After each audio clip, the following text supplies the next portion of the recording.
భయ్యా BRS party అనేది 100% తింటే కాంగ్రెస్ పార్టీ అనేది 50% తింటుంది. అంటే ఒక రౌడీ షీట్ అన్న మనం ఎమ్మెల్యేగా గెలిపిస్తున్నాం అని చెప్పి వస్తుంది. 1000కి పైగా వచ్చిందంటే ఖచ్చితంగా ఈ యాదవ్ గారికి అభిమానులు చాలా ఉన్నారు.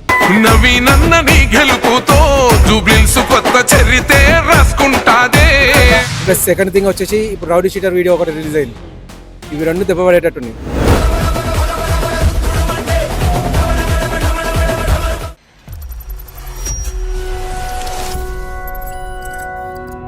కాంగ్రెస్ ప్రభుత్వం వచ్చి చాలా రోజులు అవుతుంది కదా, ఎలా ఉంది ప్రభుత్వం అయితే వాళ్ళ పథకాలు అనేవి ఒక్కొక్కటి చేసుకుంటూ వస్తుండండి. టాక్ అయితే బాగానే ఉంది, కాకపోతే కాస్త స్లో అయిందని చెప్పేసి టాక్ ఉంది. ప్లస్ ఈ హైడ్రా అని చెప్పేసి దాన్ని కొద్దిగా నెగిటివ్గా ఉంది. దాన్ని బట్టేసి ఇప్పుడు ఈ ఎలక్షన్స్లలో పార్టీ పరంగా అయితే దెబ్బ పడే ఛాన్స్ ఉంది. బీఆర్ఎస్ పార్టీకి ఈ పార్టీకి ఏమన్నా తేడా తెలుస్తుందా?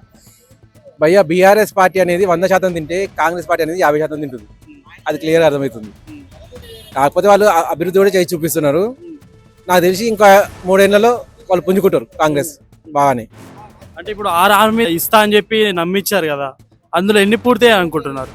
దాంట్లో ఒక్కొక్కటి చేసుకుంటూ వస్తున్నారు. ఆల్రెడీ ఫ్రీ బస్ అనేది పెట్టేసారు, అది అయిపోయింది. 200 యూనిట్ వస్తుందా మీకు? 200 యూనిట్ చాలా మందికి వస్తుంది. అంటే మీకు వస్తుందా? అంటే నేను తీసుకోలేదులేండి, నాది 200 అన్నారు, 200 రాదు.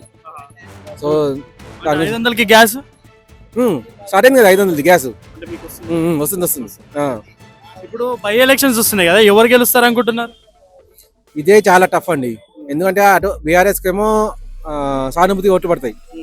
ఇక్కడ నవీన్ యాదవ్ గారి పేరు చాలా బాగుంది. కాకపోతే ఇవాళ కొత్త రిలీజ్ అయిన ఒక వీడియో చూశాను నవీన్ యాదవ్ గారిది. అంత ముందుకు రౌడీ షీటర్ చేసిండట. అంటే నేను ఇక్కడే లోకల్ ఉన్నా అని అంతా పట్టించుకోలేదంట రాజకీయాలు అనేటివి. రౌడీ షీటర్ చేసినప్పుడు ఒక హోటల్లో రెస్టారెంట్ సంథింగ్ అక్కడికి వెళ్ళేసి తను దౌర్జన్యం చేయడం, అక్కడ నిప్పు పెట్టడము, అది పేలిపోయి మళ్ళీ వెనక్కి పడిపోవడం అని చెప్పేసి వీడియోలో కనిపిస్తుంది. అటువంటి కాస్త పక్క పెట్టుకుంటే ఈయన ఛాన్స్ అనేది చాలా బాగున్నాయినట్టు. ఇప్పుడు ఇది రిలీజ్ కావడం వల్ల 20% అయితే దెబ్బతింటుంది. అంటే ఒక రౌడీ షీట్ అన్న మనం ఎమ్మెల్యేగా గెలిపిస్తున్నాం అని చెప్పి వస్తుంది. అవి ఆయన ఖచ్చితంగా చూసుకోవాలి. అవి చూసుకుంటేనే కానీ గెలుపు అనేది రాదు. లేకపోతే అంటే ఇప్పుడు ఆయన గెలుస్తారంటారా మీరు? ఫస్ట్ ఆఫ్ ఆల్ అక్కడ సానుభూతి ఓట్లు అనేది లేకపోతే ఈయన ఖచ్చితంగా గెలుస్తారు. ఆ సానుభూతి ఓట్లు చీలుస్తాయి. ప్లస్ సెకండ్ థింగ్ వచ్చేసి ఇప్పుడు రౌడీ షీటర్ వీడియో ఒకటి రిలీజ్ అయింది. ఇవి రెండు దెబ్బపడేటట్టున్నాయి. లేదు అని అంటే 50-50 ఛాన్సెస్ అన్నట్టు బీఆర్ఎస్ కి కాంగ్రెస్ కి. అంటే మీరే రౌడీ షీటర్ అంటున్నారు కదా, అలాంటి వ్యక్తి పొలిటిషియన్ లో ఉండడం కరెక్ట్ అంటారా? అంత ముందుకనే నేను పట్టించుకునేవాడిని కాదు. తను ఆయన చనిపోయినంత వరకు ఒక కార్యకర్తగా పనిచేసింది ఇక్కడ. నేను ఎమ్మెల్యే క్యాండిడేట్ అన్నట్టుగా ఇప్పుడు పనిచేయలేదు. ఆయన ఆఫీస్ ఇక్కడ యూసుఫ్ కూడా చౌరస్తాలో ఉంది, యూసుఫ్ కూడా చెక్ పోస్ట్ దగ్గర. అక్కడ నేను లిటరల్ గా చూసిన అన్నట్టు. ఆయన దగ్గరికి ఎవరు వచ్చినా కానీ వాళ్ళ పని చేయించి పెట్టేటోడు. ఆయనతో కాకపోతే డైరెక్ట్ అధిష్టానాన్ని కలిసేటోడు. కలిసి అన్న ఇట్లా ఉంది వీళ్ళ పని ఇక్కడ మనం చెప్పి వీళ్ళకి అవసరం చెప్పేసి ఆయన అట్లా తిరగడం. వాళ్ళ దగ్గర వచ్చినప్పుడు ఖాళీ చేతులు తడితే వెళ్ళలేదు ఎవరైనా వచ్చినా అని.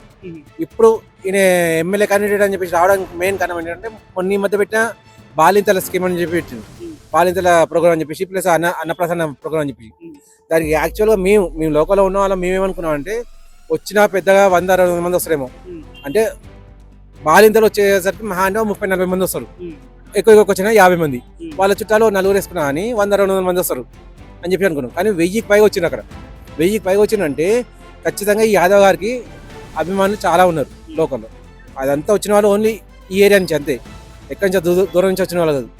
అక్కడ లిటరల్లీ పోయేసి మాకు అంటే ఇంకా అంత మందిలో నిలబడి చూడటం కుదరక ఎంతసేపు నిలబడతామని చెప్పి మేము కూడా బయటకు వచ్చేసాం అన్నట్టు.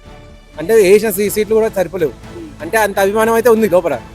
కాకపోతే మనం ఇక్కడ భయపడాల్సింది ఒకటే, సానుభూతి ఓటు అని చెప్పేసి. అది ఆయన కనుక తిప్పుకోగలిగితే ఖచ్చితంగా ఇక్కడ గెలవడం ఖాయం.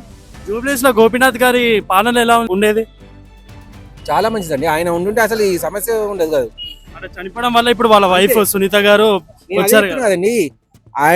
ఆయన పరిపాలన ఏదైతే ఉందో ఆ పరిపాలన మీద 50% ఈజీ వెళ్ళిపోతాయి ఆమెకు ఓట్లు.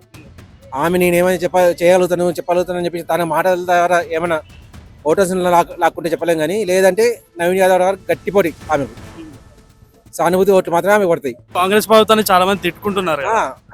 ఇప్పుడు కాంగ్రెస్ ప్రభుత్వాన్ని తిట్టుకునే వాళ్ళు ఎవరు అంటే విలేజ్లలో ఉండేసి ఎవరైతే బీఆర్ఎస్ కార్యకర్తలు ఉన్నారో వాళ్ళ ద్వారా తిప్పిస్తున్నారు అంతే. అంటే వాళ్ళకి 6 పథకాలు ఇస్తా అని చెప్పి ఇంకా ఇవ్వకుండా మోసం చేసినట్టే కదా. అన్ని చోట్ల వస్తున్నాయి రాలేదు తెలియదు, కానీ మనకు సిటీలో అయితే వస్తున్నాయండి. 500 పథకం వస్తుంది, నాకు 200 యూనిట్లలో లేదు. ఫ్రీ బస్ అయితే అందరికి దొరుకుతుంది. కాకపోతే ఈ ఫ్రీ బస్ అనేది పెట్టేసి ఏం చేసిందంటే డీలక్స్ బస్సులు అని చెప్పి పెంచేసింది. అంటే ఆడవాళ్ళు కూడా కొట్లాడుతారు కదా ఫ్రీ బస్ వల్ల, దానికి అదే ఉపయోగం ఏం దాని- లేదు అంటున్నారు చాలా మంది దానే అబ్బాయిలు. చెప్తున్నా ఇప్పుడు చూడండి. ఇంకా బస్ రేట్ కూడా పెంచిర్రు ఇంకా అబ్బాయిలకి. ఇక బస్ పాస్ తీసుకోదాం కూడా ఒక 300 ఎక్స్ట్రా దాని దగ్గరగా వస్తున్నా నేను. ఎక్స్ప్రెస్ వరకు వీళ్ళకి ఫ్రీ పెట్టేసింది లేడీస్ అందరికి. డీలక్స్ వచ్చేసరికి మగవాళ్ళకు ఎక్కాల్సి వస్తుంది. ఇప్పుడు ఒక బస్సు ఎక్కాలని అనుకుంటే ఎక్స్ప్రెస్ బస్సు పట్టుకోలేకపోతుంది మగవాళ్ళు. ఎందుకంటే లేడీస్ అనేది ఫ్రంట్ డ్రైవర్ సీట్ ఒకటే వదిలిపెడుతుంది అంతే, కండక్టర్ కూడా సీట్ వదిలిపెడుతుంది, మొత్తం చివరి వరకు వాళ్ళకి కూర్చుంటుంది. ఒకప్పుడు ఏమయ్యేదంటే లేడీస్ రిజర్వేషన్ అని చెప్పి ఏవైతే సీట్లు ఉన్నాయో అక్కడి వరకు కూర్చుంటారు. వాళ్ళు డబ్బులు ఇచ్చినా కూడా ఇప్పుడు ఫ్రీ అనేసరికి మొత్తం చివరి వరకు వాళ్ళు వెళ్ళిపోతారు.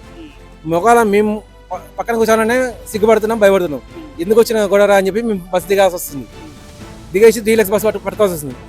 డీలక్స్ బస్సు ఎక్కుదాం అనుకుంటే దానికి 100 రూపాయలు తేడా వస్తుంది. 100 రూపాయలు తేడా అంటే మామూలుగా మాకు 200 అయ్యేది 300 రూపాయలు పడుతుంది ఛార్జ్. అంటే 100 రూపాయలు మాకు బొక్క పడుతుంది.